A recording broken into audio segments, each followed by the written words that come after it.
No, I just had a question because you talking about the quarterback player. Go ahead, bro. I was thinking about Zach Wilson. I just want to know, like, have you had an opportunity to see Zach? What have you seen so far with how he's played and how he's handled camp and things like that? And also, I was a big fan of Elijah Moore coming out of Ole Miss. Yeah. Because, AJ Brown, I'm a Titans fan. DK Metcalf, right? Yeah. So, I pay close attention to the Ole Miss receivers. And, of course, I got Corey Davis. How you feel about the receiving core going into the year? Yeah. So your question about Zach, I mean, I think the off-platform throws you see from him, right? He doesn't miss reads in the middle of the field. I think the worry with him is that BYU's offensive line was really, really good, and then you saw him tend to move into pressure a lot. Like, so he would turn his back to pressure a bunch of times. He always went for the kill shot, always went for that shot down the field, right? And I think he's going to have to learn to just take what the defense gives him, right? You have to learn to slow down the game a little bit. But what I do like is his decisiveness. I think he doesn't play scared, right? You mentioned AJ Brown, and and they showed this video when Elijah Moore was drafted, where AJ Brown told him, like, "Listen, you were the dog at Ole Miss. It wasn't us, it was you." And that made me excited because Elijah Moore. I remember when we did draft season in January, we had Elijah Moore in like our top 5 receivers hands down in the draft, right? And then this is what I mean about Jets Twitter in particular. Like, you'll see, like, some folks will say something, and then Jets fans will be like, "Oh, I knew that all along," even though they didn't really know that all along. Elijah Moore, you ain't no shit. Right.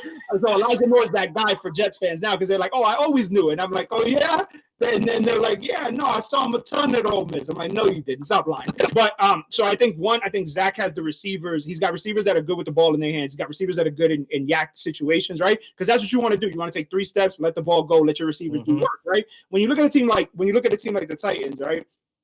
When you guys had Arthur Smith, Ryan Tannehill feasted off play action, right? Because again, you're not going to put 8 in the box with Derrick Henry. You will eat that up, right? But what you do is now you put 8 in the box to try to stop Derrick Henry, and you're singling up AJ Brown and Julio Jones, Tannehill to take easy reads, 3-step drop, and let go. And that's what you want with Zach Wilson. You want him to be able to just 3-step drop, let go of the ball. You don't want him to feel like he has to sit back there and take these hits. And the offensive line is much better too, right? Like, we traded up for Elijah Vera Tucker. We signed Moses, former Washington right tackle. I think you have a good chance for him to do well this year. But again, it's not even so much about this year. It's how well can we get you to that way in the point where 2022 you're not losing us games, because he's gonna have rough spots, man. And just like you start out of Carolina, which I think we'll win that, but then you play New England on Monday Night Football. The week after, that's a tough matchup for any quarterback. But yeah, I'm really excited about the receivers because also the big thing, every receiver on that team is under the age of 26. That's huge because now you're throwing with the quarterback, right? Like with the Titans, for you guys, you added you're a veteran team and you're on the cusp, right? If Julio gives you, if Julio is, that takes you to the next level, right? You guys don't need to wait for a young receiver to break out. You're banking on Julio to be that threat opposite AJ, and I don't think there's any corner duo in this league that can cover AJ Brown and Julio Jones one-on-one. I don't think that exists. So I like the way we've built it, and my hope is that with seeing what other teams have done, that we emulate that. That's my hope. You're my favorite guest, man. I can't wait to see that boy Crowder hoop, though. I just want to see that offense. Y'all still got Tevin?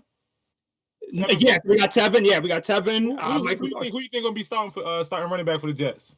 So I think it's gonna be Michael Carter, man, from UNC. I think it's gonna be him. But I think Tevin's going to get good carries. I think you're going to see a running back by committee, similar to what they did in San Francisco. I think the hot hand. I think what you said is on point, right? Like, if the running game goes, then suddenly if Zach Wilson's taking 24, 25 attempts, right, and he's completing 18 of them, you'll live with that because you're like, all right, man, we can do that. We're going to take some shots off play action off of that. But I think it's going to be Michael Carter. That offense definitely on paper, man. They look nice. Yeah. Nice, man. But games ain't won on paper, right? That's what we say. So, first off, so Jared, hey, I hope you feeling better, man. I appreciate you checking in. It's been a little minute, bro. I hope everything good with you. DA, Jared got a question, man. So, yes, sir.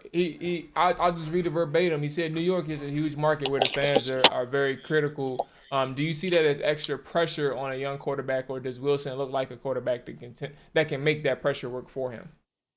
So I think Zach Wilson's biggest issue is going to be his mom. That's going to be his biggest issue because his mom.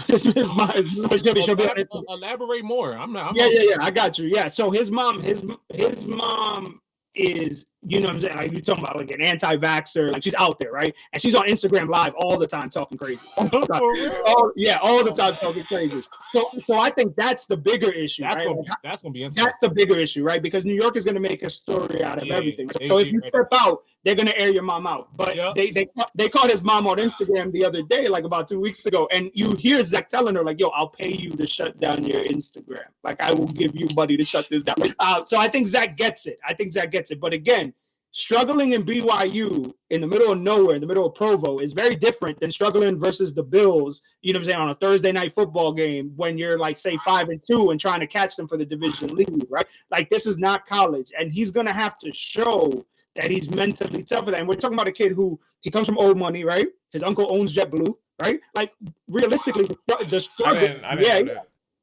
So realistically, the struggle, right? Like, so then, for example, for a kid like Justin Fields, right? Like, Justin Fields knows the grind, right? Like, Justin Fields knows what it's like to be like, yo, listen, man, like, I'm playing ball in Chicago where it's snowy and all this stuff or whatever. He comes from a program in Ohio State where every game is big in Ohio State. There are no off games in Ohio State. With Zach Wilson, he doesn't really come from that, right? So it's going to be interesting to see how he bounces back from that first taste of adversity. And it could come as early as week 1, because we open with Carolina, right? If Sam Darnold outplays you in week 1, the guy that they traded to make way for you, that noise is going to get a little louder, even though it's only week 1 and you really shouldn't. But you know how New York media does. Yeah, they're going to amplify everything, for sure. They are. So I'm curious, yeah.